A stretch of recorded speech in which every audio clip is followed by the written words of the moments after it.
We are celebrating the chart-topping success, every bit of fingers crossed, of Live Around the World, the Queen and Adam Lambert album, which is out this week and has been doing incredibly well. And we welcome Adam Lambert. It's very good to see you, by the way. Thank you for your time. My pleasure. Good to see you too.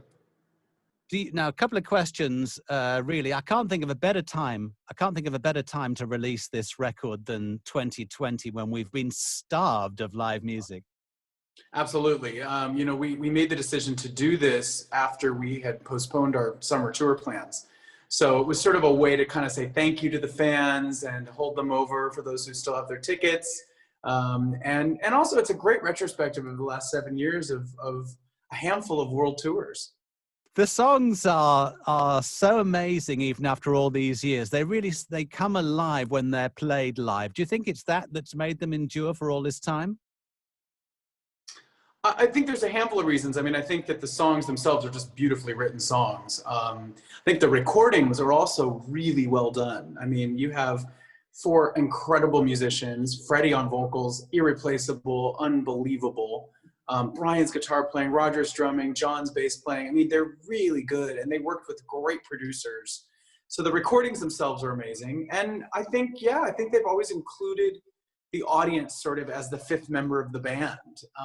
And they've made audience interaction sort of a key part. And I think that's made them very endearing. And in this series of recordings, which basically are the ultimate greatest hits of Queen live that you and the band have recorded, I mean, not only are the songs amazing, but the places, the kind of range of places, you know, I look down the list from, you know, Tokyo, Japan to the American Airlines Center in Dallas. These are, I mean, you've been to some quite incredible places as part of this adventure.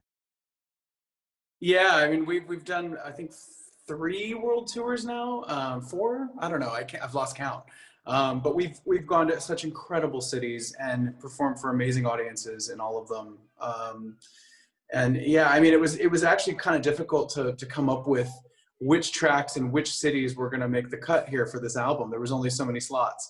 So we had a great team help us sort of narrow down a handful of choices for each song. And then we sort of employed the democratic process between the 3 of us via email to make some decisions.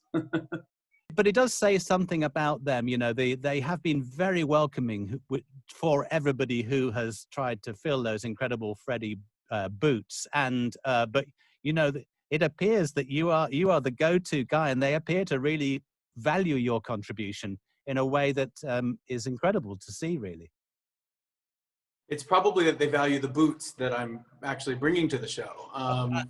I bring my own boots. That's my trick. You know, I don't wear Freddie's. I wear mine, and I think that's been sort of the key thing to figure out for me from the get-go is how to like walk that fine line between making it my own and still paying homage to the original intention of the song.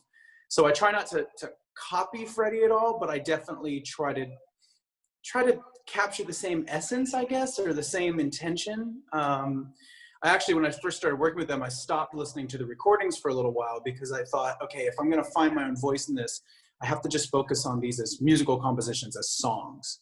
And once I started doing that, I found my own rhythms in it.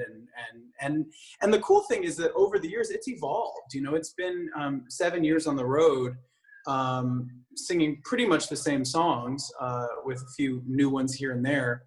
And so I've found like that I've gotten to sort of grow, and I've had Brian and Roger to help me along the way.